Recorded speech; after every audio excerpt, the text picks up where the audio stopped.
How much time we got? Yesterday, for further consultations with his government, he returned to the Vienna. This is Ed Fletcher in Vienna. Take two, Q Howard. I don't have to tell you things are bad. Everybody knows things are bad. It's a depression. Everybody's out of work or scared of losing their job. The dollar buys a nickel's worth.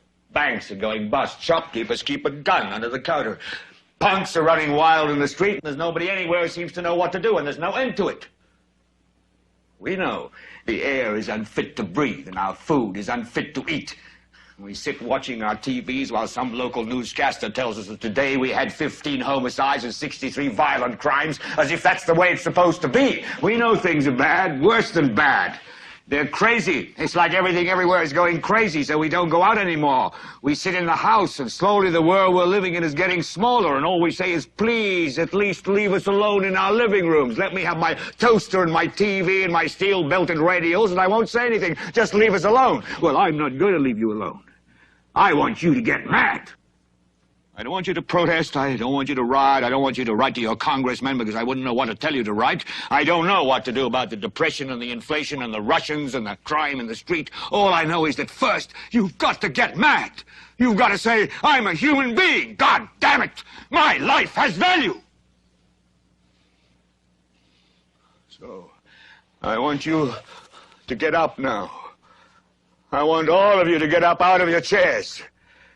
I want you to get up right now and go to the window, open it, and stick your head out and yell, I'm as mad as hell, and I'm not going to take this anymore. I want you to get up right now. Get up, go to your windows, open them, and stick your head out and yell, I'm as mad as hell, and I'm not going to take this anymore.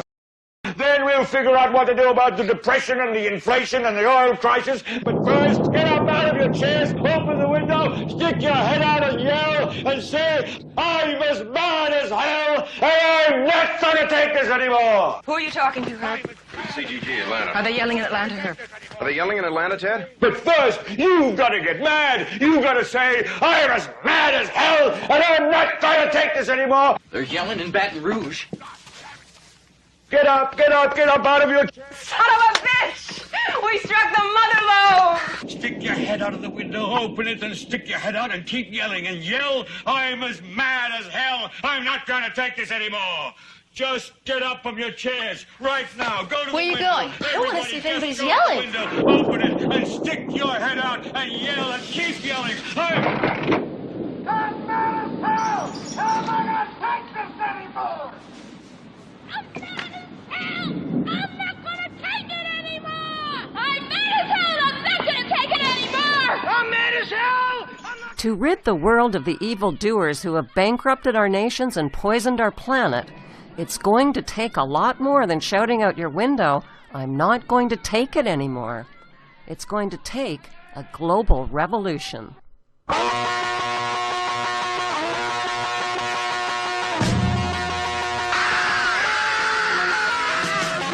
Want a revolution? Well, you know, we all want to change the world. One of the great things about the United States is that you can speak your mind and you can protest, and that's part of our tradition.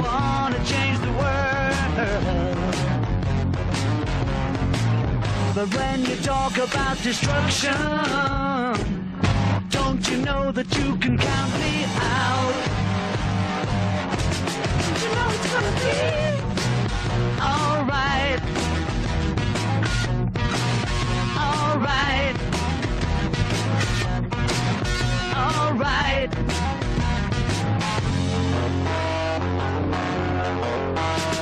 You say you got a real solution.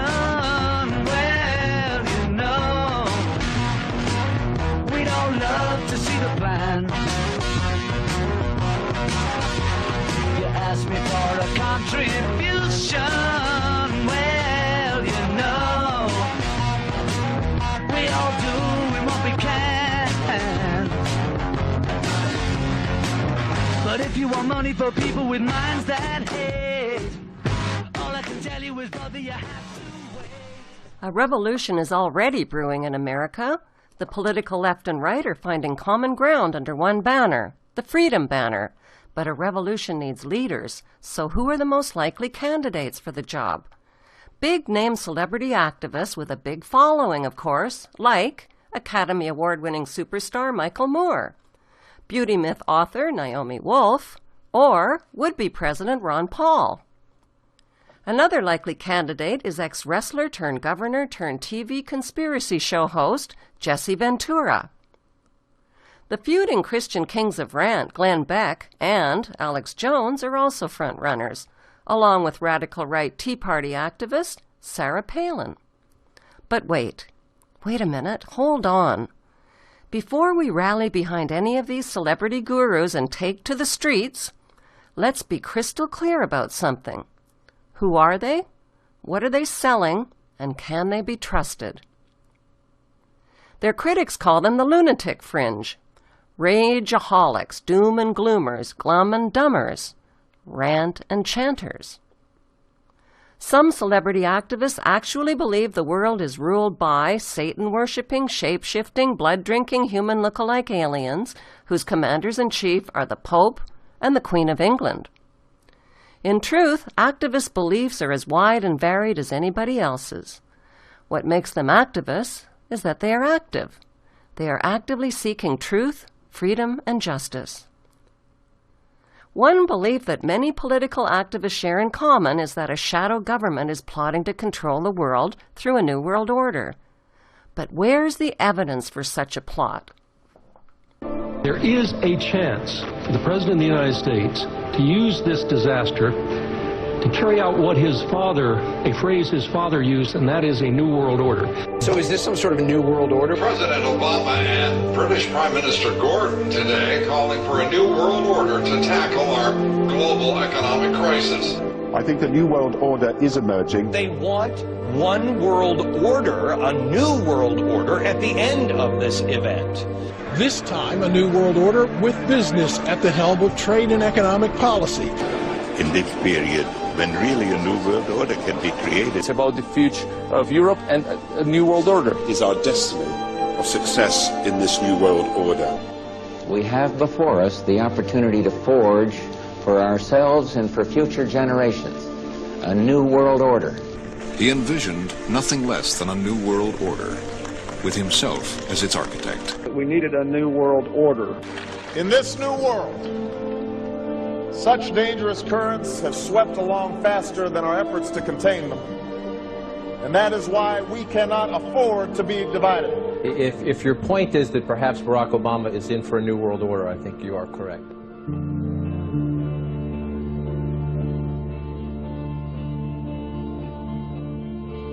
For we are opposed around the world by a monolithic and ruthless conspiracy that relies primarily on covert means for expanding its sphere of influence, on infiltration instead of invasion, on subversion instead of elections, on intimidation instead of free choice, on guerrillas by night instead of armies by day.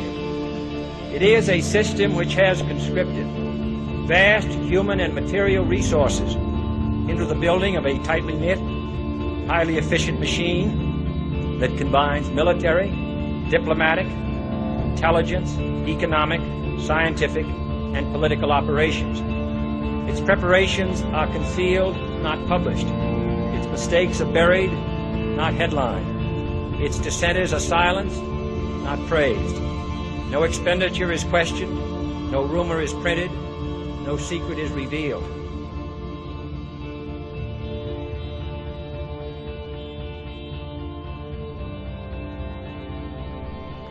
President John F. Kennedy dared to expose the secretive elite that rules from the shadows.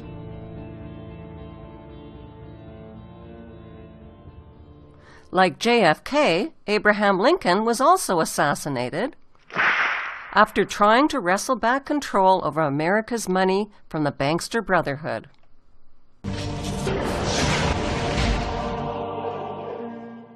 Today, there is one courageous man left in Washington, D.C. His name is Congressman Ron Paul, and he's fighting to slay the dragon, by shutting down the corrupt Federal Reserve looting system that's neither federal nor a reserve. It's a private, bankster-owned central bank that was hijacked in 1913. Ron Paul is the author of a book called End the Fed. Could end the Fed mean the end of Ron Paul, like Abe and JFK? Not likely, since the Fed is already dead. It has finally run out of imaginary numbers on a computer screen. It's busted, broke, bankrupt, insolvent. That's why the Fed refuses to be audited. The Federal Reserve Mafia don't want you to know that they have been recklessly printing money out of thin air and borrowing from China to buy off their impossible treasury debt. Like Norman Bates' mother in the movie Psycho, the Fed pretends it's still alive, but in reality, it's been taxidermied.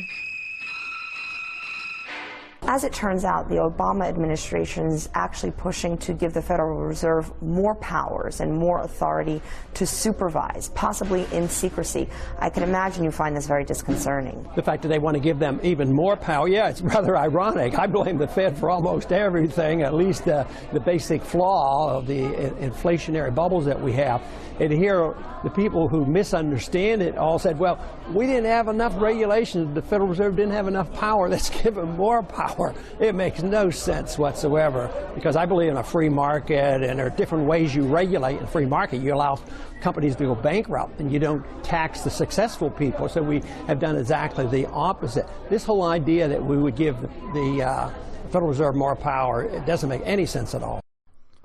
There's a bone-chilling fear among anti-government activists that the planned New World Order will resemble George Orwell and Aldous Huxley's dark view of the future as a totalitarian purgatory. Huxley's Brave New World describes a nightmarish global government that strips away people's freedom and turns them into mindless robots. The New World Order is not a future world order, shouts Christian rant jock Alex Jones. It's right here, and it's right now. You want us to back off. You got the nerve to call us conspiracy theorists just because we're informed. I'm trying to mobilize the leaders to take action against the New World Order and to resist them. You want to know why your standard of living is dropping? You know why the economy is imploding? So that a world government run for and by the banks will be who you basically are all owned by. There's been a financial collapse, and a new Bank of the World that you'll pay your carbon credits to and be ruled by is going to save you. The New World Order is the mortal enemy of all free humanity. God bless you, sir. Ma'am, fight the New World Order. Hello, ladies. And the people must rally against the New World Order now. All right, I'm getting warmed up now. Death to the New World Order! There's a new film premiering on the Independent Film Channel called The New World Order. The New World Order's going down! We're not your slaves! Your New World Order crime syndicate has been identified! We know who you are, scum! One of the favorite tactics of defenders of the false mainline reality that we're fed is, well, you guys just want to claim it's all a conspiracy because it makes it simpler for you. What do you mean I want to believe it's the government because it makes me feel better? That's 1,000 times more terrifying than crime. Warn everyone you know, the New World Order is dangerous! Alex Jones is like the Burger King of activism, and his menu favorite is Build-A-Burger. Is Build-A-Burger the kind of burger you build yourself with all of your favorite toppings? Nope, it's the world's biggest Whopper, and it's smothered in secret NWO sauce. Another Alex Jones menu favorite is the 9/11 Demolition Burger, layered with spicy thermite. The depleted uranium burger is also a big hit, especially in Iraq. Then there's the H1N1 squalene, aluminum hydroxide, and mercury burger. The FEMA coffin burger for FEMA campers, and the charbroiled apocalypse burger for the entire family. All of these menu favorites come with a warning, though. They're hard to swallow, and they may cause diarrhea, fever, acid reflux, panic attack, heart attack, stroke, amnesia, seizures, and death. So be sure to ask your family doctor if they're right for you. Check out the corporate suppliers of these all-you-can-eat burgers who gather every July at an elite retreat in California. You're looking at video that I personally shot during the cremation of care ritual held at Bohemian Grove.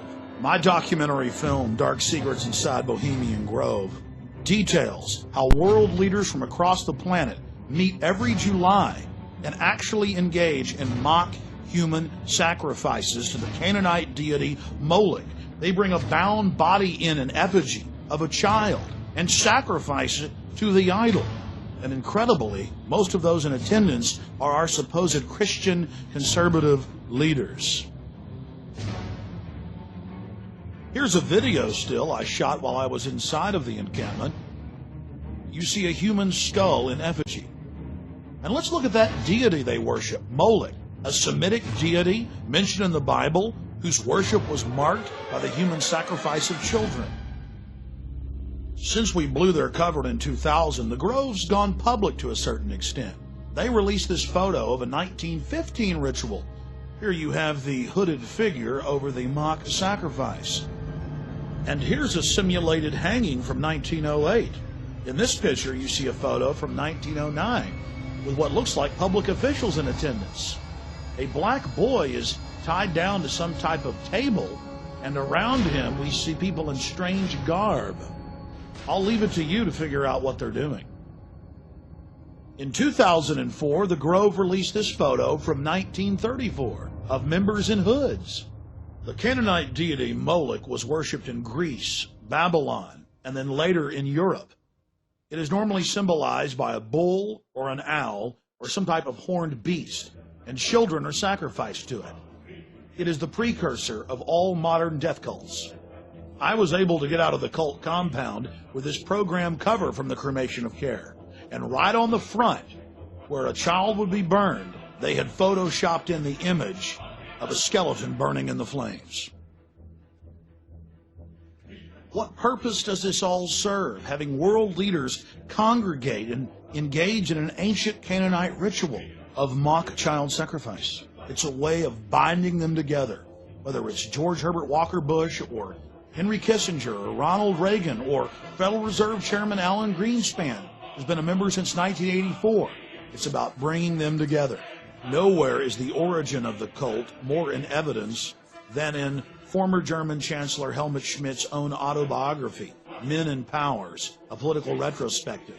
He talks about how they have their own German groves where they do these rituals, these, quote, druidic rituals. But he says his favorite place to do the rituals is at Bohemian Grove. This is a book that you can get at the library written by him. He talks about the Trilateral Commission, the CFR, the Bilderberg Group, and world government. And he says that much of the decisions are made at the Bohemian Grove.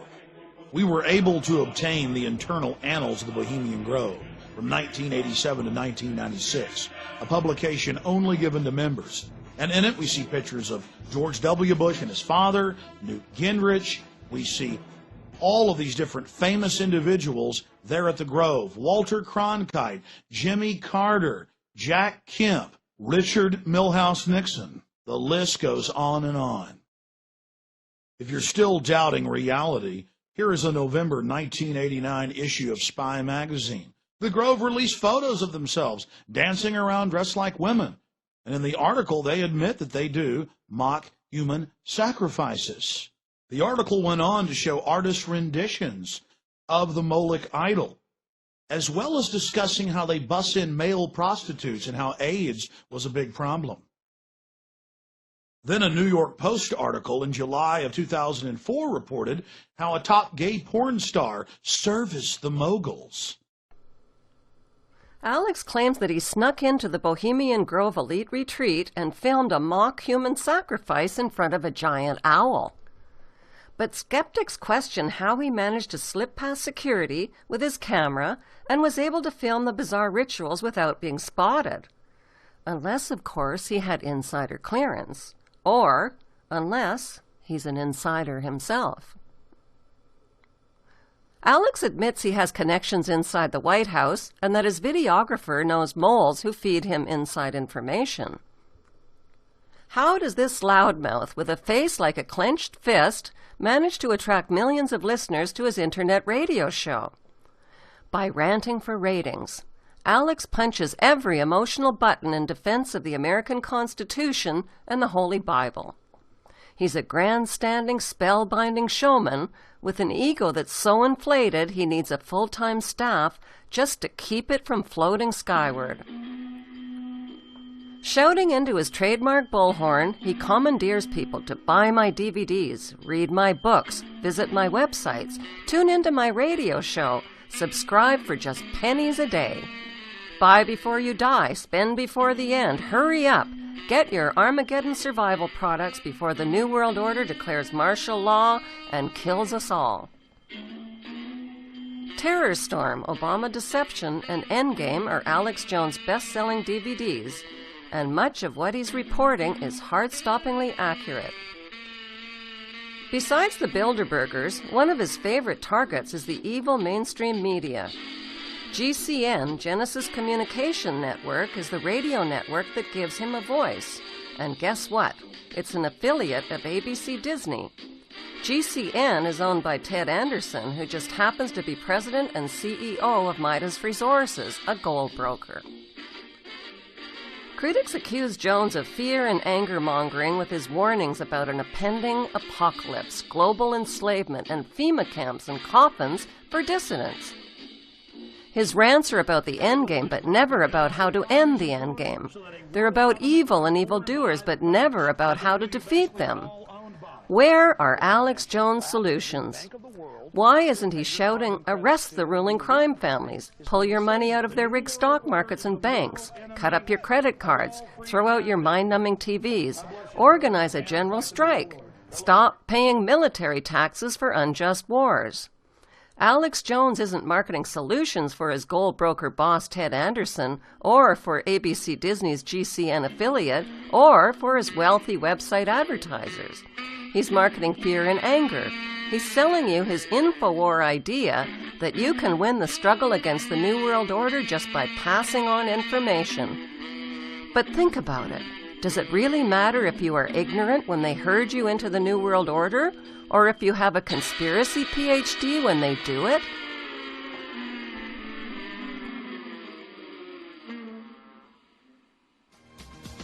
I want to thank the people that came here that are part of the Second American Revolution. We shall prevail.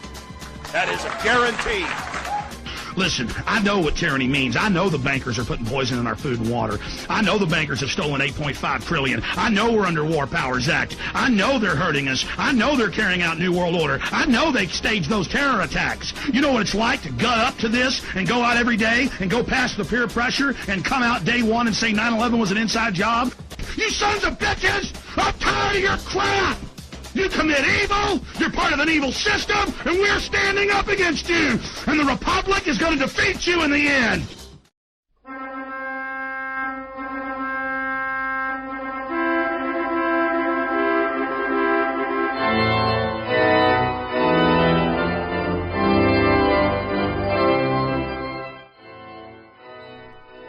Despite their theatrical differences, Alex Jones and Sarah Palin are like the Barbie and Ken dolls of political activism.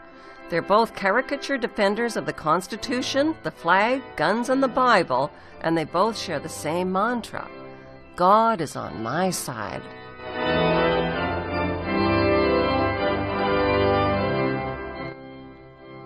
But an even better match is Glenn Beck and Sarah Palin, since the only difference between them is lipstick, and since they both share the same fondness for tea parties. No, not Earl Grey or Red Rose tea parties, nationally coordinated protest tea parties that have been sweeping the United States since 2009 to oppose Barack Obama, big government, and big spending. Teabaggers are an angry anti-establishment grassroots network. The name Tea Party was chosen in remembrance of America's historical Boston Tea Party, held on December 16, 1773, when colonists threw British tea into the Boston harbor. And we are the sons, yes, we are the sons of liberty.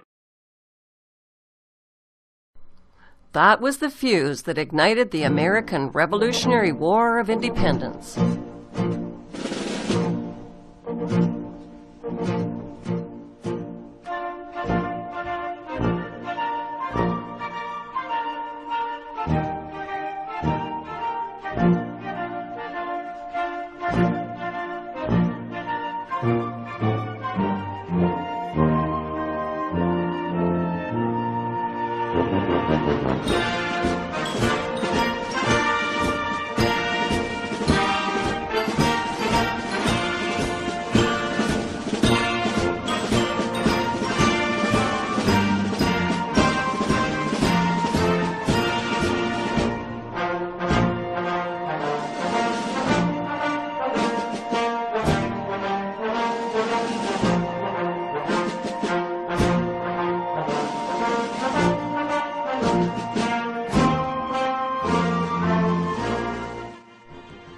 Today's American Tea Partiers are using images, slogans, and themes from the American Revolutionary War.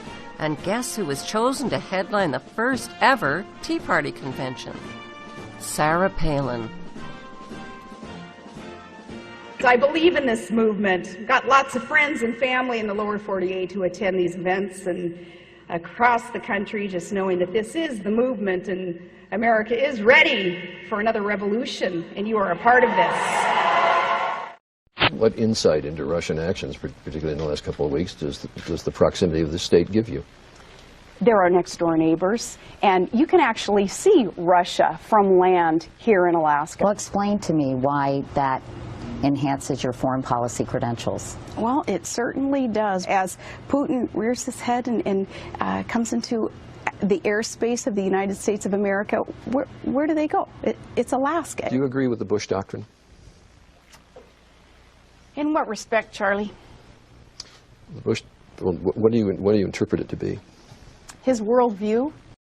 Look at how far we've come. Hillary Clinton, who came so close to the White House, and me, Sarah Palin, who is even closer. Can you believe it, Hillary?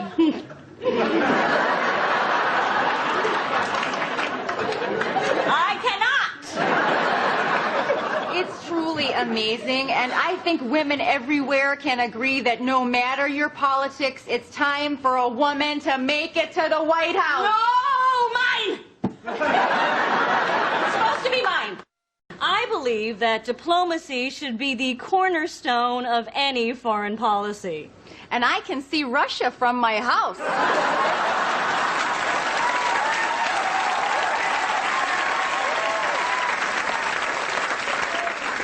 I believe global warming is caused by man. And I believe it's just God hugging us closer.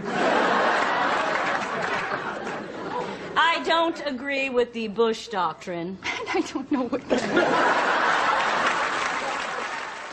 I wear a disguise, I'm just your average Jane. The super doesn't stand for model, but that doesn't mean I'm plain. If all you see is how I look, you miss the super chick within. And that christen you Titanic, underestimate and swim. I've got the rifle, gonna be myself. I've got the rifle, gonna be myself. I've got the rifle, gonna be myself. I've got the rifle, gonna be myself. And I'll be everything that I wanna be. I am confidence in insecurity. I am a voice yet waiting to be heard. I'll shoot the shot, bang, that you hear around the world. And I'm a one-girl revolution. I'm a one-girl revolution. I'm a one-girl revolution. Some people see the revolution. Sarah's soulmate, Glenn Beck, is also a religious type. He converted to the Mormon faith and joined the Church of Jesus Christ of Latter-day Saints in 1999. Some people view him as a nuttier version of Alex Jones, who is Beck's ranting for ratings rival. In an open letter, Jones called Beck a fraud, a sellout, and a Benedict Arnold for his yo-yo opinions. Thanks to the bankster-owned mainstream media, Glenn Beck has been built into one of the most popular political commentators in the United States. Between his TV show and his nationally syndicated talk radio show, Beck preaches to millions every day about America's descent into debt, socialism, and the New World Order. He compares the Obama administration to the early days of Adolf Hitler. Some of Beck's Christian followers are even speculating that Obama is the Antichrist. They cite the fact that Obama's limousine is called the Beast, and that the numbers 666 appear in his zip code and in the Illinois winning lottery numbers on his presidential victory day.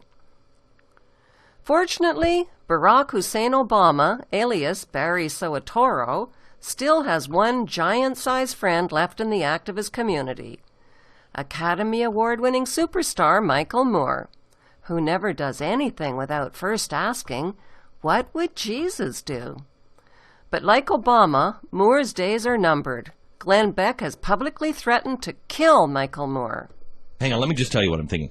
I'm thinking about killing Michael Moore. And I'm wondering if I could kill him myself or if I would need to hire somebody to do it. I think I could. I think he could be looking me in the eye, and I could just be choking the life out. Is this wrong? I stopped wearing my What Would Jesus band do, and I've lost the whole sense of right and wrong now. I used to be able to say, yeah, I'd kill Michael Moore, and then I'd see the little band, What Would Jesus do? And then I'd realize, oh, he wouldn't kill Michael Moore. At least he wouldn't choke him to death, and, Well, I'm not sure. So tonight, here's what I know. It's Michael Moore, a wildly fat man with an anti-American streak even whiter than his waistline. Fact. Sorry. If you want to slip on a quadruple extra-large Che Guevara t-shirt, be my husky guest. He's the fat kid, our bearded fat man, a wide load in a baseball cap. Do you remember that one, fat man? Why does Glenn Beck hate Michael Moore? He doesn't. Glenn Beck doesn't hate Michael Moore any more than Alex Jones hates Glenn Beck. They're entertainers, and they're all working for the same master. It's a theatrical, tabloid, political propaganda show designed to confuse, scare, entertain, anger, and provoke the masses. Moore won a Best Documentary Academy Award in 2003 for his film, Bowling for Columbine, about America's violent, gun-crazed culture. Jefferson County 911. Yes, I am a teacher at Columbine High School. There is a student here with a gun. He gets shot out a window. Okay, has anybody been injured, ma'am? Yes. Okay. Yes, and the school is in a panic, and I'm in the library. I've got students down under the tables, kids. Heads under the table. I saw a student outside. I was in hall duty. Oh, dear God. Okay, I was on hall duty. I saw a gun. I said, what's going on out there? He turned the gun straight at us and shot. And my God, the window went out. And the kid standing there with me, I think he got hit. We've got help on the way, ma'am. Okay. Okay. Oh, God. Stay in the line with me. Oh, God. He's shooting in the library right now. He's firing shots from the library. Firing shots in the library. On our way. Do we need to leave? Okay, hold on here. Bridget, tell somebody inside the temperature. I'm going to have to try and get out here and call you back. Okay. Call them before trying to find out where I'm supposed to go. And put me on hold for a minute. Hi, it's Wendy at CNN still. Oh, hi, Wendy. We're just taking names and numbers right now for the press. Okay. Get back to you? Okay, because Fox has somebody on now. Huh? Fox has somebody from your office. I know. We've talked to a whole bunch of people, and it's just, you can only do so many because we got so many more calls coming in. I got to get to my daughter at Columbine. I've been trying for an hour. I can't get anywhere near there. I got to get information. Sir? Okay, calm down, okay? Well, I think we're entitled to information as parents on where our children are. We have a lot of units out there right now. Tell me, I can't get anywhere near it. I want to find out how to get in touch with my daughter. How do I get information on my daughter? I don't have any of that information right now. I do. Why in the hell? When it was discovered that Moore's Columbine anti-guns documentary had staged content and was deceptively edited, Moore defended himself by calling himself a mere entertainer. The title for Moore's best-selling book, Stupid White Men, is autobiographical, says David Hardy and Jason Clark, whose book with a similar title spent 6 weeks on the New York Times bestseller list.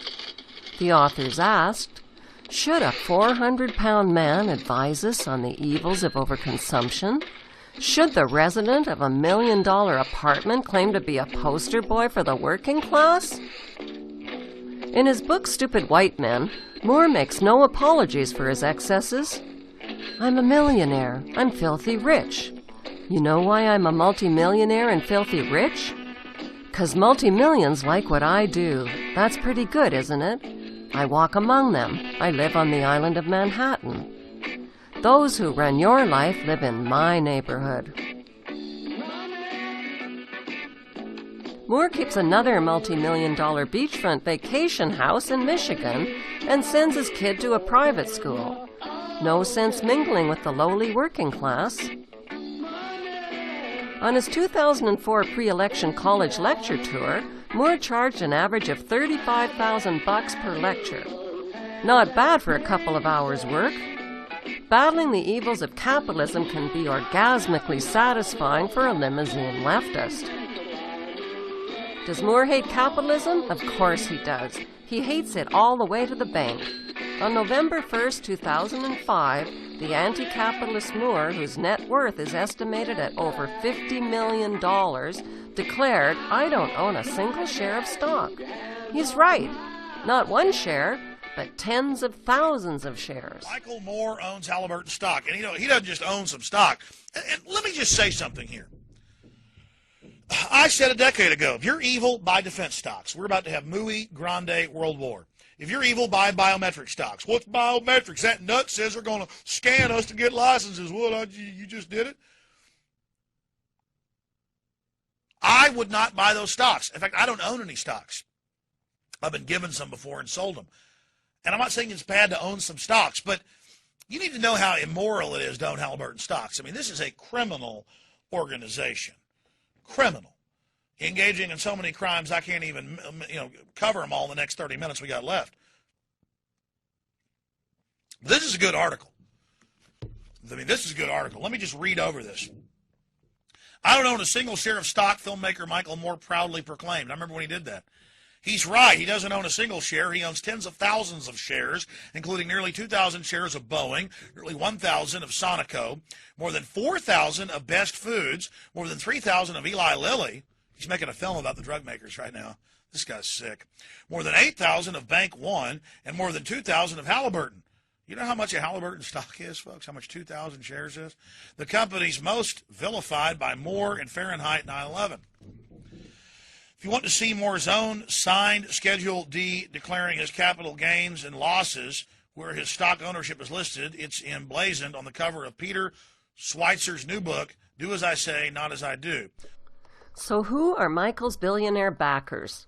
Who funded his films, and what messages are they backing? Moore's co-producers are Big Pharma and the same people he blamed for America's failing economy and healthcare system. Billionaire Lloyd Blankfein co-produced the last three Moore blockbusters, Sicko, Fahrenheit 9/11, and Bowling for Columbine. Blankfein is the CEO of Goldman Sachs, which funds the Weinstein Company, a division of ABC Disney.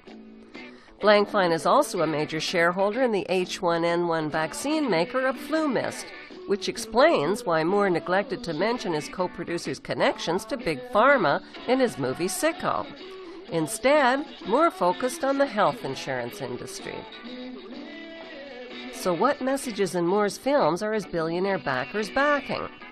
Disarm and throw away your weapons. That's his message in Bowling for Columbine. Throw away your guns and make yourself totally defenseless against a New World Order police state. Moore's Fahrenheit 9/11 movie puts the blame for 9/11 on George W.'s comical stupidity instead of on the bankster crime syndicate that planned the 9/11 attack to ignite an endless war of terror and an endless public debt to them. Sicko, another of Moore's box office hits, is an expose of the failings of America's healthcare system.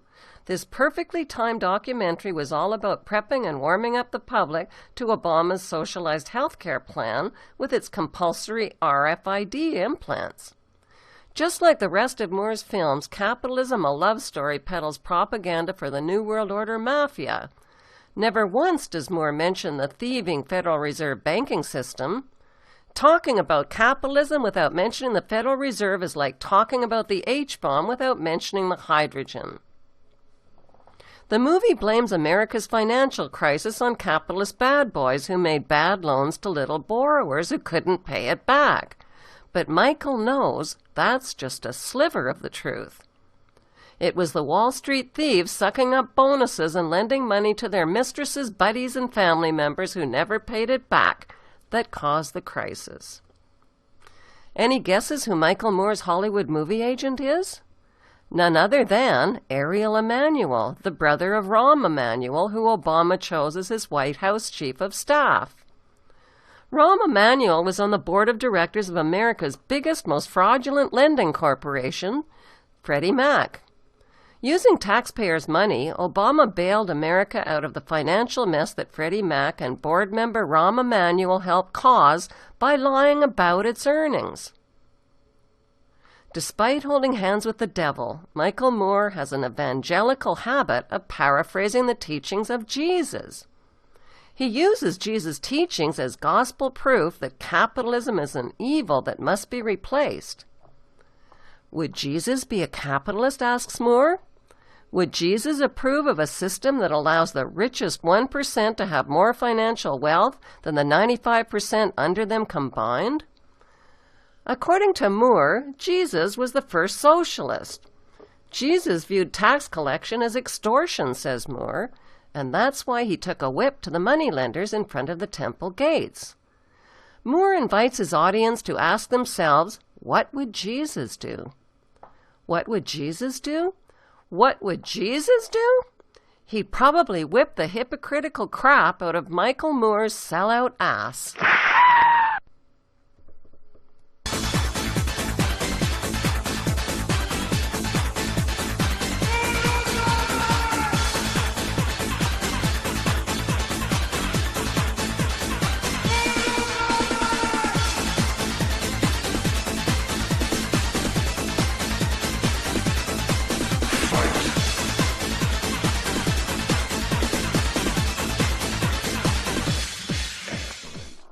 One activist that wouldn't stoop to using Jesus to sell her message is Jewish warrior woman Naomi Wolf.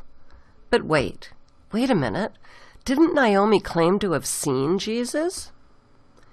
In a 2006 interview with the Sunday Herald, Naomi Wolf spoke publicly for the first time about her vision of Jesus, who appeared to her as a hologram. She said it happened during a therapy session to treat writer's block. I actually had this vision of Jesus, Wolf insisted, and I'm sure it was Jesus. Did Naomi really see Jesus, or was it a publicity ploy to attract a Christian following?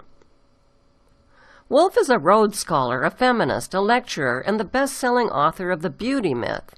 She was hired as an advisor to President Clinton and later as a consultant to Al Gore during his presidential campaign.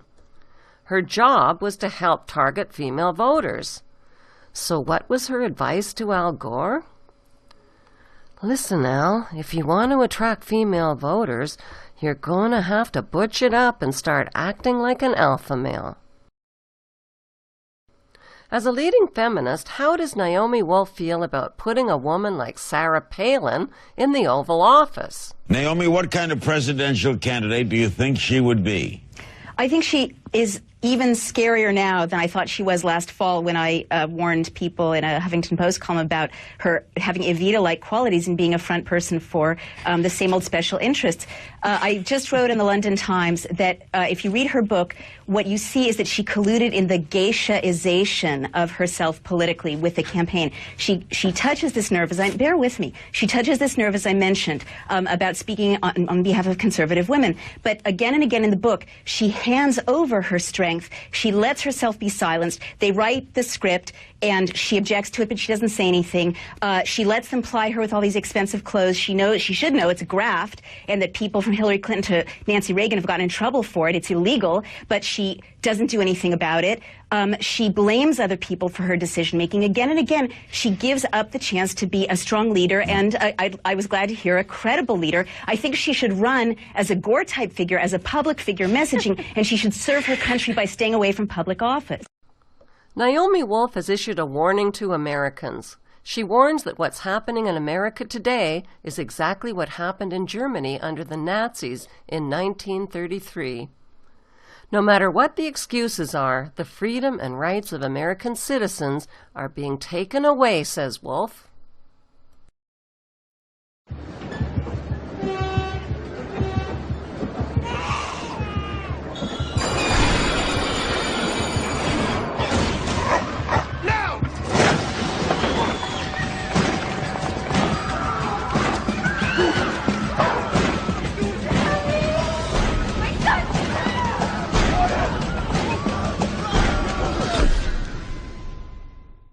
Yeah, there was a lot of parallels between the bailout bill that was just passed and the Patriot Act. I mean, that sense of fear, we have to do something very quickly. The change from the original bailout bill being 4 pages to now close to 500 pages, where our elected representatives did not read that. That's exactly right. I mean, the Patriot Act was rushed through with the same, as you say, sense of urgency. They were told they weren't patriotic if they didn't pass it. I've held the Patriot Act. It weighs as much as a newborn baby. It's like 7 pounds. And they were given like 6 hours in the middle of the night to read it and pass it. I think we're going to find with this bill, as I say, if it follows the historical pattern, that the president, especially with his personal army now, is in a position that he will be very difficult to be told no to. And that is the definition of a coup. It's also interesting that the Army under Rumsfeld had changed its oath recently. So it has a completely new oath that... the Warrior's Creed, right? Is that what you're talking about? I believe so. And to the Commander-in-Chief rather than the Constitution. And to the mission, completing the mission is like the top priority. Oh, rather than serving the Constitution? Yeah. Well, it's the first thing mentioned. Yeah. So... Wait, but can we just not stop there? I mean, we have to get out of the habits of thinking in a democracy. We have to understand that we're thinking in a police state. October 1st, the coup took place. October 1st, 2008, the coup in America took place. So we have a small window to act, but we have to realize we have to speed up our reflexes because we're in police state time. We're in coup time. I mean, we have to think like Pakistanis. And we're in an emergency. And one of the things you have to do, the only safe thing, is to arrest the people who have staged a coup. Now, Congress isn't going to do it. They're intimidated, and they don't have the powers. The Army can't do it unless they go outside the chain of command. The only way they can pass this bill is by creating and sustaining a panic atmosphere. That atmosphere is not justified. Many of us were told in private conversations that if we voted against this bill on Monday, that the sky would fall, the market would drop 2,000 or 3,000 points the first day, another couple thousand the second day, and a few members were even told that there would be martial law in America if we voted no. That's what I call fear-mongering. Unjustified. Proven wrong. I want to talk to you. Step by step, Americans are losing their grip on liberty.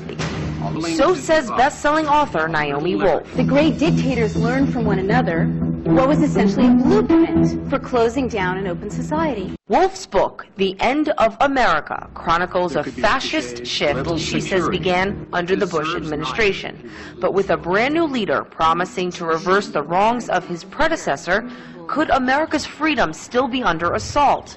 Here's where RT's interview with Naomi Wolf begins.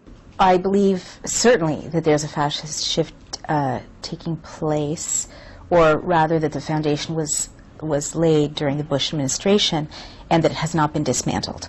Barack Obama is slowing things down, but Barack Obama campaigned on promises of restoring the rule of law, restoring the Constitution, rolling back, closing Guantanamo.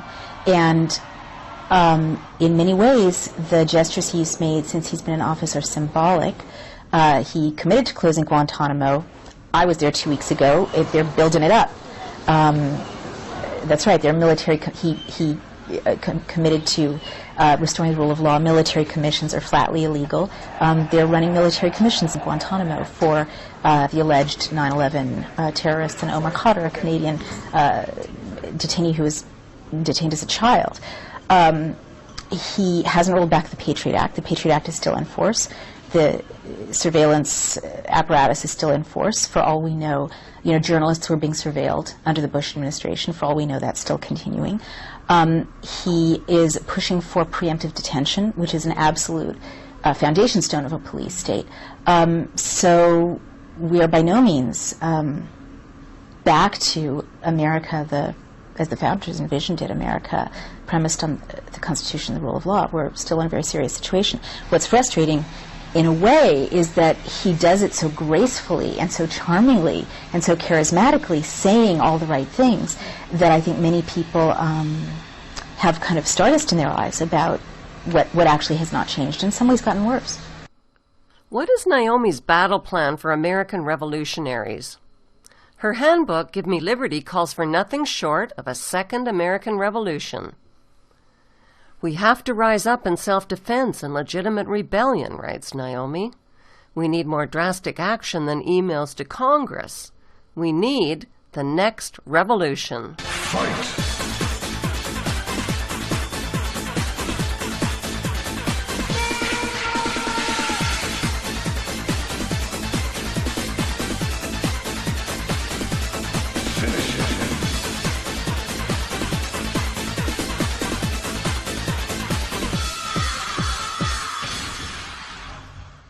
Jesse Ventura worries when he hears warrior princesses like Naomi Wolf and Sarah Palin talking about revolution. What's he worried about? He's worried they'll start the revolution without him. Who is Jesse Ventura? Jesse is an ex-Navy SEAL turned professional wrestler turned actor turned governor turned revolutionary, and he's written a best-selling book called Don't Start the Revolution Without Me. I believe we must have a revolution in which to take our country back. Before launching his political career as governor of Minnesota, Jesse was a 6'4", muscular, tough-talking wrestler who male fans called the Body, but women had another name for him. And it wasn't Mr. Big. As a professional wrestler, Jesse's motto was, "Win if you can, lose if you must, but always cheat." Our next classic battle is Hulk Hogan versus Jesse the Body Ventura, this one from the old Civic Center in St. Paul, Minnesota. But first, let's hear from the wrestler known simply as the Body. You bet I got something to say. You check it out. Ooh, the most beautiful body in professional wrestling. And I got something to talk about. Everywhere I've been going throughout the country, I've been touring with Fleetwood Mac. I've been partying with REO Speedwagon. Why, I've even arm wrestled the Werewolf of London, Warren Zevon. I am the hottest thing in professional wrestling. I am the baddest dude that walks the streets today, Chump Hogan. And you think about that, Chump, because you could not beat me. You could not even beat Sylvester Stallone in the movie Rocky III.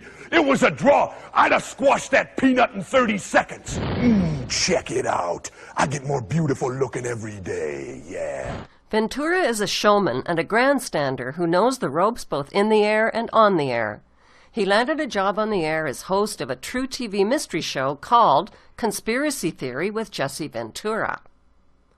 But with a title like Conspiracy Theory, how could anyone take the show seriously?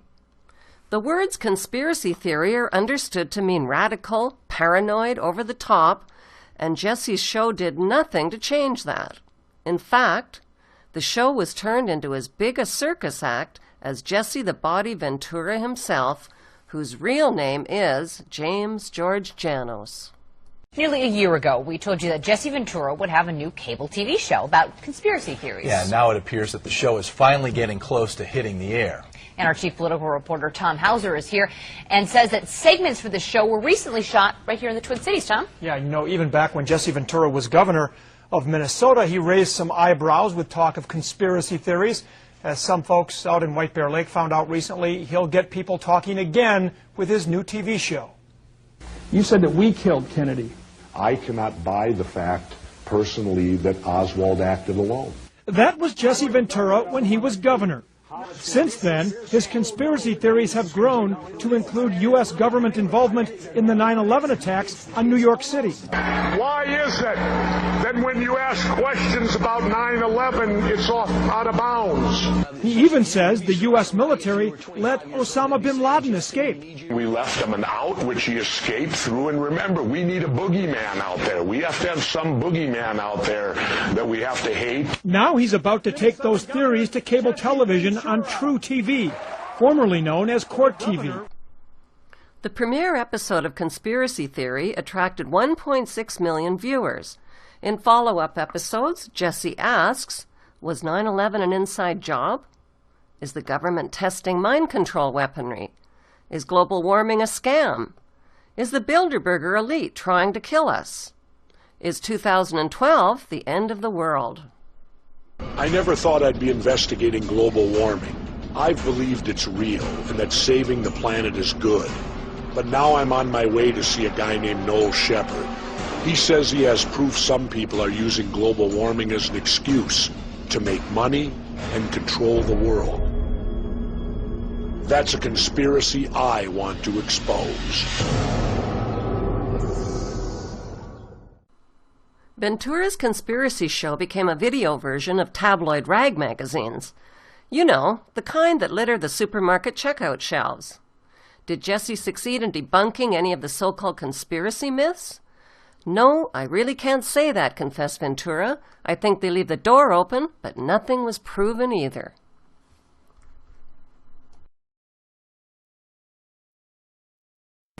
Jesse Ventura races toward the next clue in his investigation of the Bilderberg Group. The elite crowd meets in elegant resorts, allegedly planning world domination. Now they're said to be plotting something far worse. Jesse's source has called for a private meeting in a public place.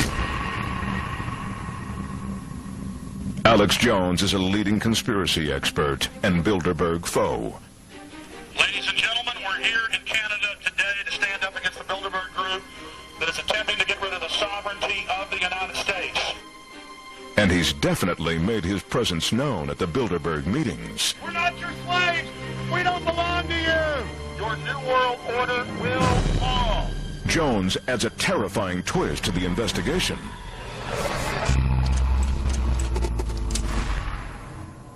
Alex, why are we meeting here? Because the information I wanted to talk to you about is important, and I wanted to talk to you privately. Well, this is certainly private. What do you got for me? The big kahuna. Which is? It's the science of controlling populations and controlling information and becoming the map makers of the mind. They lay out through the culture, through their different media arms, the system and the direction they want to go. So basically, the Bilderberg Group meeting is like a massive mafia commission meeting. They're already running their different enterprises. They're now meeting once a year to make major decisions or to tweak or change their overall program. So it's basically like The Godfather. Yes. The big scene in The Godfather where all the leaders of the families were brought together. There was a problem, and they solved it that day if we go to the movies. That's exactly. They operate by covert means, and the policy is a planetary government to carry out the extermination, the murder of at least 80% of the world's population.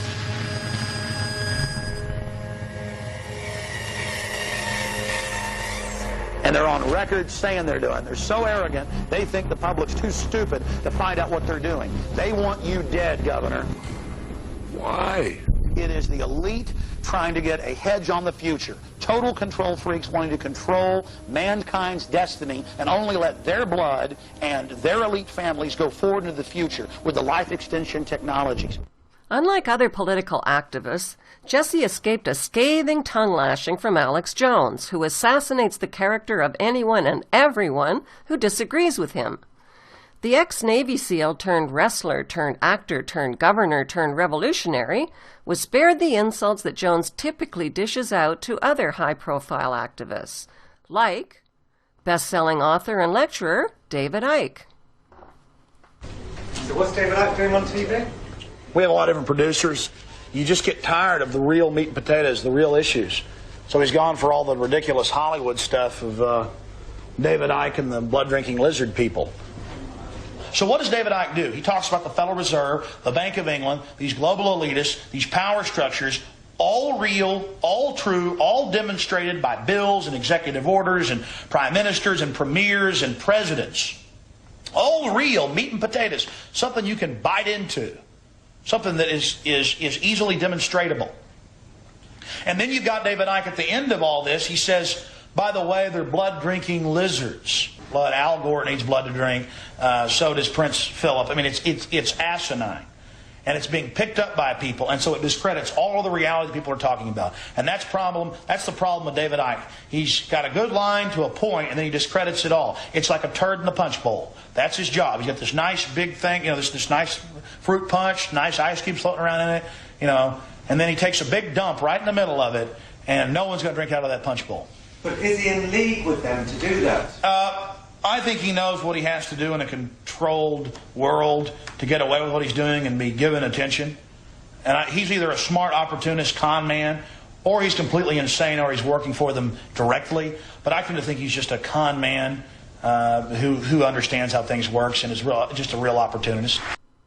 Alex has not only called David Icke a turd in the punch bowl, he's even accused him of being a disinformation agent. Let's get real bloody bizarre now. If you've never seen my stuff before, it's time to leave. But despite all the cuts and bruises, Icke has brushed himself off and shown up several times as a welcome guest on Alex Jones' radio show. Why the invite? Because Alex claims that he and Icke agree on 95% of the issues. Before devoting his life to investigating who or what is controlling our planet, David Icke was a professional soccer player, a journalist, and a BBC anchorman. He's authored 16 books that have been translated into 8 different languages, and he's been a sellout attraction at live gigs in 40 different countries. Icke is also massively popular on the internet with more than 600,000 hits a week on his website. So how in the world could anyone who insists that Queen Elizabeth is a blood-drinking, shape-shifting reptile be taken seriously? Why is David Icke attracting such a huge fan base? Why? Because he offers sourced and factual background information as proof. He points to the ancient Sumerian clay tablets that document the arrival of a race of gods who came to Earth and crossbred with humans. The Sumerians called these gods the Anunnaki, which means those who from heaven to earth fell. There are many ancient texts that tell of extraterrestrial gods who created man in their own image. It is written that these Anunnaki came to the earth to mine gold and other elements to serve in protecting the atmosphere of their distant home planet. After a workers' revolt, the Anunnaki rulers began to genetically alter Cro-Magnon man to create a slave race, resulting in the human race. It was said that we were created by the gods in clay vessels. This story of reptilian gods from the heavens creating man is not at all uncommon. It in fact can be found in most every region of our planet. In Japan, emperors claim descent from dragon gods who came from the sky. Australian Aborigines teach of a reptilian race which lives underneath the earth and governs over men. They believe they are descendants of a race of dragon human. China teaches the serpent queen Nukua interbred with man. India calls these reptilian gods Nagas and claim they seeded their royal families. Throughout the Middle East, it is believed a serpent race created man. The book of Genesis tells of giants who came from the heavens to breed with the daughters of man. They are called the Nephilim. In Africa, they call them Chitauri, children of the serpent. The royal kings of Africa claim descent from serpent gods who came from the sky. In South America, the Mayans teach that their ancestors were the people of the serpent. The Aztecs were said to be created by a serpent woman. In America, the Hopi Indians believe sky gods came to Earth to breed with their women and refer to them as their snake brothers. The word Sioux means snakes, and Iroquois means serpents. It seems the only places you will not find this historical story is where the history has been methodically destroyed. David Icke also believes that it's the human alien offspring of the Anunnaki who control the world today. They intermarry and breed with each other so they can hold on to their reptilian, mammalian DNA, which allows them to shapeshift from human to reptile form and back to human form again. By researching the history of the Illuminati, there is historical evidence that these bloodlines have participated in human sacrifice rituals and blood drinking from ancient times right up to the present. This is the story of Dracula, a creature who destroys all whom he touches. The blood-drinking Prince Vlad the Impaler was a real historical royal prince, better known as Count Dracula. The name Vlad means son of the dragon, and Dracul is from the Latin word Draco, meaning dragon. You're my only hope. You must. I'll help you. I promise.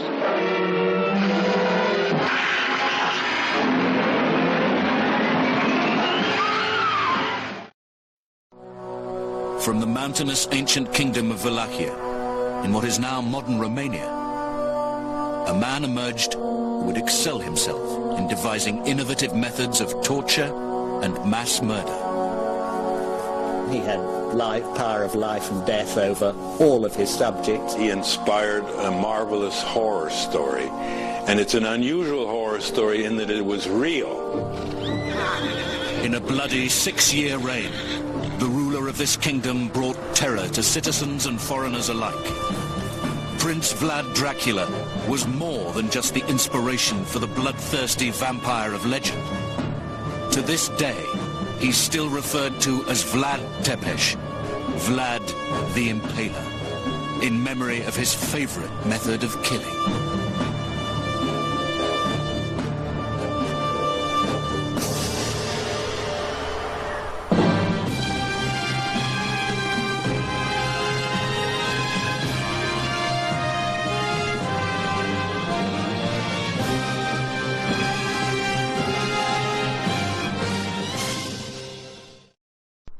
The royal Countess Elizabeth Bathory of Hungary earned the title of Countess Dracula after torturing and killing hundreds of virgin girls and then bathing in their blood. The symbolic cannibalistic act of eating human flesh and drinking blood is a popular ritual that is widely practiced today by the Vatican and by millions of people all over the world. Every human being has reptilian genetics, including that part of our brain called the R-complex or reptilian brain, but to a much smaller degree than the ruling reptilian-human hybrids described by David Icke. In his many best-selling books, David Icke explains that other worlds exist alongside of ours on other frequencies, just like television and radio frequencies do. But we can't perceive them because they are outside of our 5 basic sense perceptions. But we can sometimes sense their existence intuitively.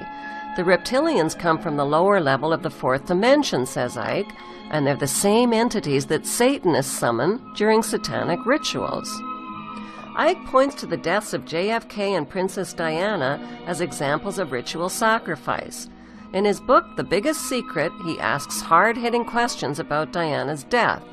Questions like, how many people know there are 17 security cameras between the Ritz Hotel in Paris and the Pont de l'Alma tunnel, which is loaded with satanic symbolism? How many know that all of those cameras failed at the time of the crash? How many know that the Paris police radio network also blacked out simultaneously for 20 minutes at the time of the crash? And what about the doctor who just happened to be passing by and did nothing to save the princess who is still alive? How many know that it took more than an hour and a half to get Diana to the hospital, even though it was only a few minutes' drive away?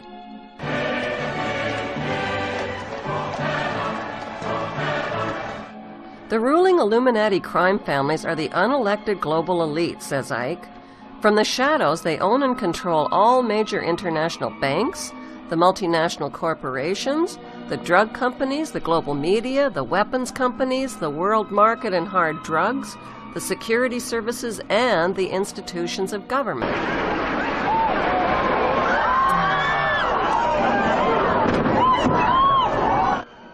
They have engineered every negative event from 9/11 to stock market crashes to world wars, and they feed energetically on human fear, suffering, and death. In his book Children of the Matrix, David Icke explains that the physical reality we live in is an illusion of our senses. The global elite are deliberately manipulating our consciousness because they want to steer us away from our divine nature and imprison us, says Icke. The matrix of our human consciousness has been hacked.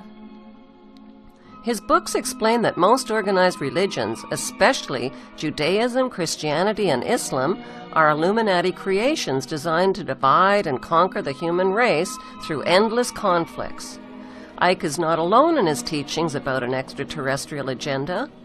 Zecharia Sitchin, Jordan Maxwell, Eric von Daniken, Michael Sarian, and many other reputable scholars, researchers, and authors are also convinced that extraterrestrials from a parallel dimension do exist.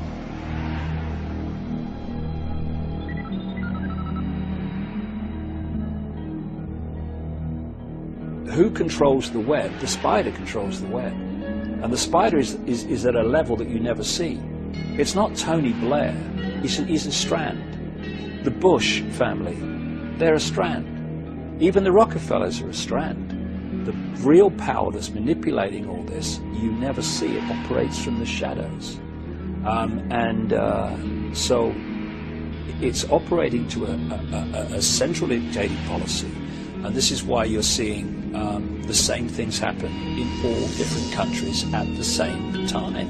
It's because the orders and the policy are coming from a central point. We can work on the level of banking scams, political scams, manipulated wars, manipulated 9/11s, and we should, because we need to know that.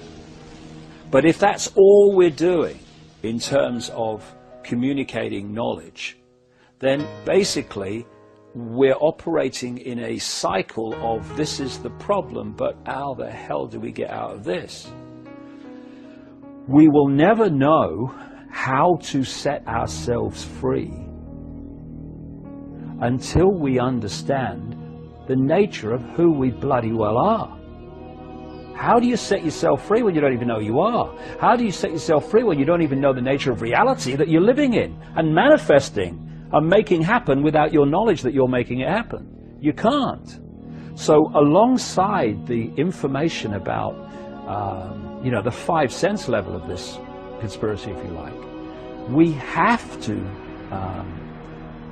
just as powerfully, I would say more powerfully, communicate the nature of reality and how we are creating our reality and how we are allowing it to be created for us by having ourselves programmed with certain beliefs, certain perceptions, and all the rest of it all the time. The two must go together, otherwise, we're never going to get out of this.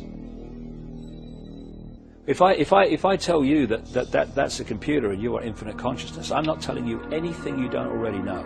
I'm telling you what you've forgotten. Because what happens is you come into this world and with this knowledge suppressed, it's like someone once said, you imagine you come into the world and someone tells you that 2 and 2 equals 5. Your parents tell you that from the earliest age, 2 and 2 equals 5. You then go to kindergarten and nice teachers tell you that 2 and 2 equals 5. You then go to school and teachers at junior school, senior school, they tell you 2 and 2 equals 5. By now, all your mates who've been through the same system, they're telling you 2 and 2 equals 5, and if you say it equals 4, they laugh at you. You then go to university, and professors with letters after the name, moustaches, they say 2 and 2 equals 5, you know. Oh, no, it equals 4. No, I've been doing this 50 years. I've met all the best brains in the world. It equals 5. That boy will not go far. And then you turn the telly on, and someone's going, good evening, 2 and 2 equals 5. Now the weather, right? There's a good chance that you'll go through the whole of your life believing 2 and 2 equals 5, but it still equals 4. And what this information about the nature of reality is doing, basically is saying, do you remember 2 and 2, 4? Oh, yes! And this is why this has such an impact on people. When they hear it, something goes, this is true. This is true, because they're remembering it. We are in a world in which the vast majority of the population is in an amnesic state. They are in a hypnotic trance because they have been implanted with false information about themselves and the world ever since they arrived.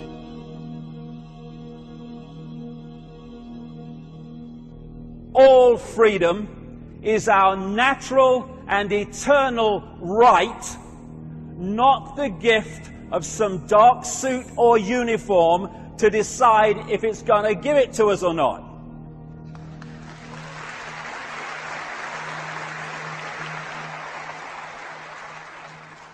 And so this is also not a day for being intimidated and frightened by this big brother crap and all these goons in uniform who seek to impose someone else's will upon us. It's just about exposing the way they're seeking to enslave us so we can see the game and therefore not play it. In fact, my attitude to Big Brother can be summed up thus.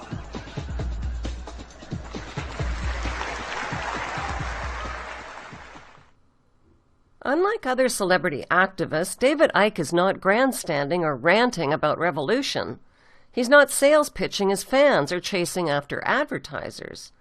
Unlike other celebrity activists, the mainstream media is not rewarding David Icke with his own TV show or with Academy Awards and Larry King Live interviews.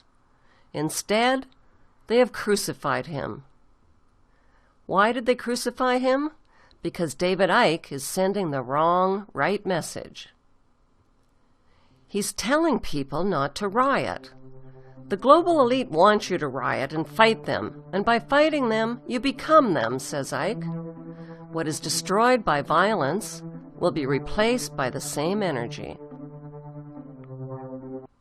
Trend forecaster Gerald Celente, who accurately predicted the 1987 stock market crash and the fall of the Soviet Union, is now forecasting revolution in America, together with food riots, tax revolts, job marches, and squatter rebellions.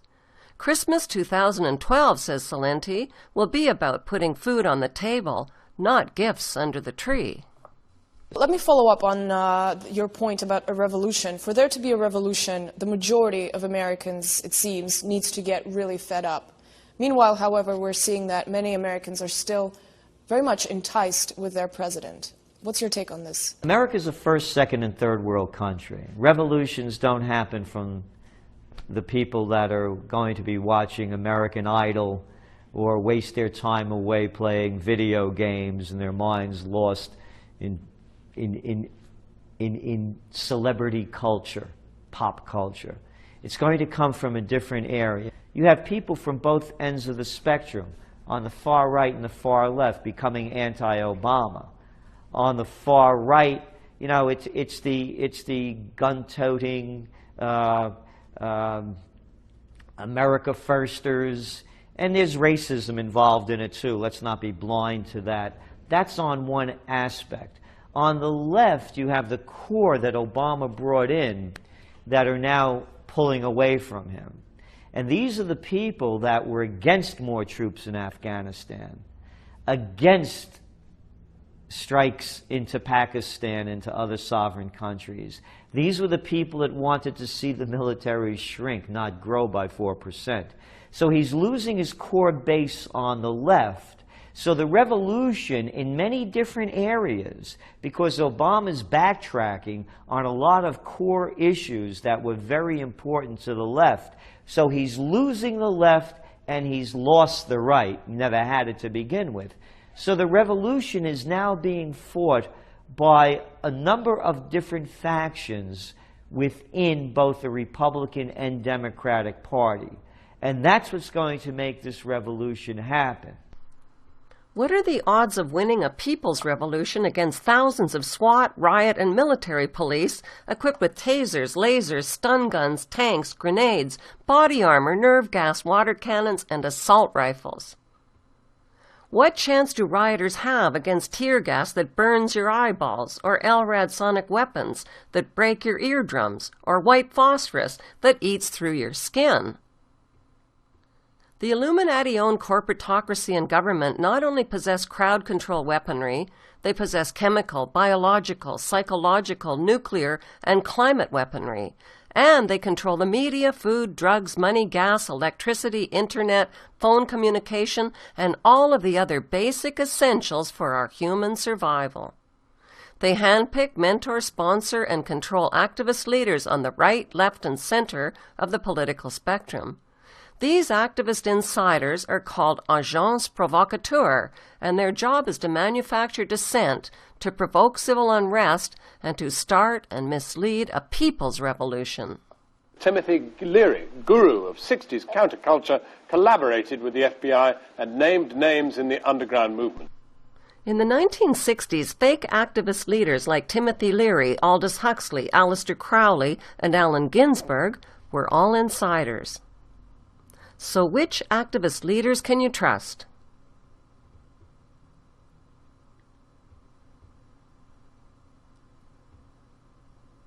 You can trust the ones who have been suicided or murdered, like John Lennon, who started delivering the right, wrong message. Which activist celebrities are servants of the ruling elite? The ones who are marketing fear and anger and provoking a mindless revolution instead of real solutions. The ones who are getting awards and radio and TV shows and lots of publicity. Whether they are doing it knowingly or unknowingly, intentionally or unintentionally, activist leaders are setting a trap for the American people, the revolution trap. The power elite wants you to riot and loot and to get others to riot and loot. They want you to overturn cars, set fires, break windows. They want you to put on your Rambo bandana, beat your chest, shout anarchy slogans, and become a useful idiot for them. Riots, panic, chaos, and the rule of the jungle. That's exactly what they want to justify imposing a police state with curfews, jail without trial, armed military on the streets, and the activation of FEMA concentration camps for dissidents.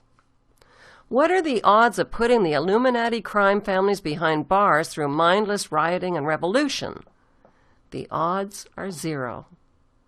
So what do we do? For starters, we must refuse to become their useful idiot. The pathway to defeating the ruling crime families is to outsmart them, and the way to outsmart them is to sabotage their formulas for global control. The control formula that is being used to trick nations and citizens into submission is the Dragon formula.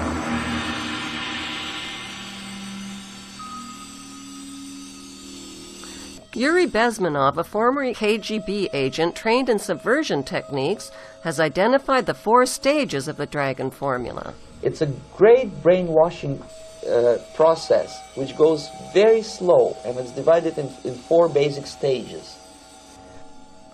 Stage 1 demoralizes the population with abusive and dehumanizing pornography, destructive role models, drugs, gambling, violent sports, violent films, music, and video games. Stage 2 destabilizes the population through out-of-control national and personal debt, bankruptcy, unemployment, foreclosures, homelessness, and anger and fear-mongering. Stage 3 manufactures a crisis and divides the population into angry left and right enemy movements. At a Bilderberger conference, Henry Kissinger stated that future wars will be fought between capitalists and anti-capitalists as society polarizes. Today, says Kissinger, Americans would be outraged if UN troops enter Los Angeles to restore order. Tomorrow, they'll be grateful. Stage 4 of the Dragon formula responds to the desperate demands of the frightened public to restore order when the food stores, gas stations, banks, and businesses shut down from the rioting, looting, and chaos. The order that will be restored and normalized is a New World Order police state. The Hegel formula is another population control formula that works in concert with the Dragon formula. It's the problem-reaction-solution formula. Remember the news story about the Christmas crotch bomber who sewed explosives into his underpants? The media forgot to mention that the crotch bomber's father is a corrupt Nigerian banker who ran the national arms industry in partnership with Israel. It was the crotch bomber story that provoked a fear reaction that won public approval of airport body scanning as a solution to the bomber problem. Stage problem, airline terrorist attacks. Predictable reaction, public fear. Planned solution, tighter security and increased population control. First, we were persuaded to accept physical frisking at airports. Then off with our shoes after the shoe bomber. Then banning liquid bottles after the bottle bomber. Then undressing us with body scans after the underpants bomber. In incremental steps, the global elite have gradually persuaded us to accept invasive cameras, photographing us from all directions, and airport X-ray machines X-raying our most intimate body parts. What's next? Airport colonoscopies? Nope. Not yet, anyways. Nope, what's next are mind scanners. I'll bet you good! To detect your devious thoughts and beef up airport security, U.S. authorities are actually considering installing airport mind scanners developed by an Israeli company called We See You Technologies. What is the government's excuse for invading our privacy and taking away our rights? To protect our freedom, of course, but where is the logic in protecting our freedom by taking it away? Again, where is the logic in protecting our freedom by taking it away? And I tried hard to be proud of my service, but all I could feel was shame. And racism could no longer mask the reality of the occupation. These were people, these were human beings. I've since been plagued by guilt anytime I see an elderly man, like the one who couldn't walk, who we rolled onto a stretcher and told the Iraqi police to take him away. I feel guilt anytime I see a mother with her children, like the one who cried hysterically and screamed that we are worse than Saddam as we forced her from her home. I feel guilt anytime I see a young girl, like the one I grabbed by the arm and dragged into the street. We were told we were fighting terrorists. The real terrorist was me, and the real terrorism is this occupation. Racism within the military has long been an important tool to justify the destruction and occupation of another country. It has long been used to justify the killing, subjugation, and torture of another people. Racism is a vital weapon employed by this government. It is a more important weapon than a rifle, a tank, a bomber, or a battleship. It is more destructive than an artillery shell, or a bunker buster, or a Tomahawk missile. While those weapons are created and owned by this government, they are harmless without people willing to use them. Those who send us to war do not have to pull a trigger or lob a mortar round. They do not have to fight the war, they merely have to sell the war. They need a public who is willing to send their soldiers into harm's way. They need soldiers who are willing to kill and be killed without question. They can spend millions on a single bomb, but that bomb only becomes a weapon when the ranks of the military are willing to follow orders to use it. They can send every last soldier anywhere on earth, but there will only be a war if soldiers are willing to fight. And the ruling class, the billionaires who profit from human suffering, care only about expanding their wealth, controlling the world economy, understand that their power lies only in their ability to convince us that war, oppression, and exploitation is in our interest. They understand that their wealth is dependent on their ability to convince the working class to die to control the market of another country. And convincing us to kill and die is based on their ability to make us think that we are somehow superior. Soldiers, sailors, Marines, airmen have nothing to gain from this occupation.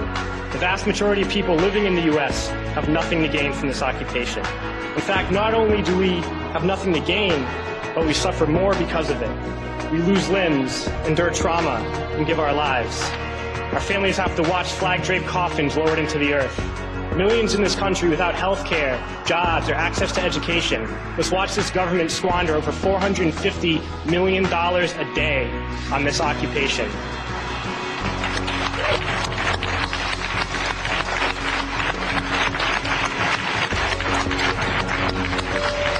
Poor and working people in this country are sent to kill poor and working people in another country to make the rich richer.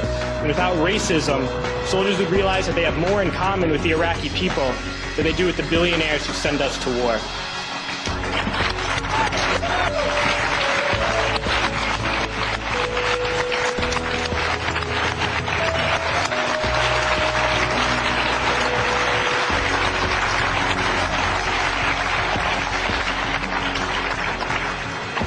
I threw families onto the street in Iraq, only to come home and find families thrown onto the street in this country, in this tragic and unnecessary foreclosure crisis. We need to wake up and realize that our real enemies are not in some distant land. They're not people whose names we don't know and cultures we don't understand. The enemy is people we know very well and people we can identify. The enemy is a system that wages war when it's profitable. The enemy is the CEOs who lay us off from our jobs when it's profitable. It's the insurance companies who deny us health care when it's profitable. It's the banks who take away our homes when it's profitable. Our enemy is not 5,000 miles away. They are right here at home. If we organize and fight with our sisters and brothers, we can stop this war, we can stop this government, and we can create a better world.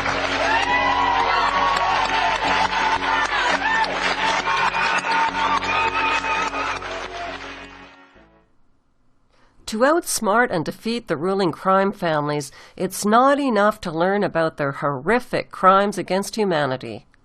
It's not enough to learn about their New World Order formulas and strategies. And it's not enough to refuse to participate in a provoked revolution as their useful idiot. Until we learn the truth about who we are as human beings, where we came from, and how this reality is manifested and manipulated, our destiny and the destiny of this planet will be in the hands of the ruling crime families who do understand it. The ultimate goal of these families is not only one world government, it's complete mastery over the third dimension of space and time. Notice how successful they've been at manifesting a utopian physical reality for themselves. Money, yachts, private jets, castles, resorts, racehorses, corporations, gold, gems, servants, and everything they desire.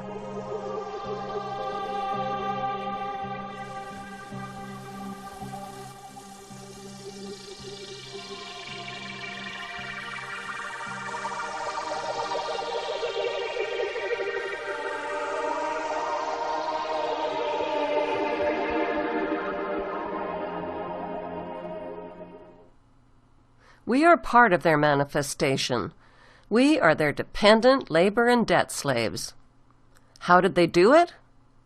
With their use and abuse of 10 sacred truths. By learning and applying these sacred truths, we can manifest the destiny we want instead of living the destiny that the ruling crime families have manifested for us. Imagine there's no heaven. It's easy if you try. No hell below us. Above us only sky. Imagine all the people living for today. Imagine there's no country. It isn't hard to do. Nothing to kill or die for, and no religion too. Imagine all the people living life in peace. You may say I'm a dreamer, but I'm not the only one. I hope someday you'll join us, and the world will be as one. Imagine no possessions. I wonder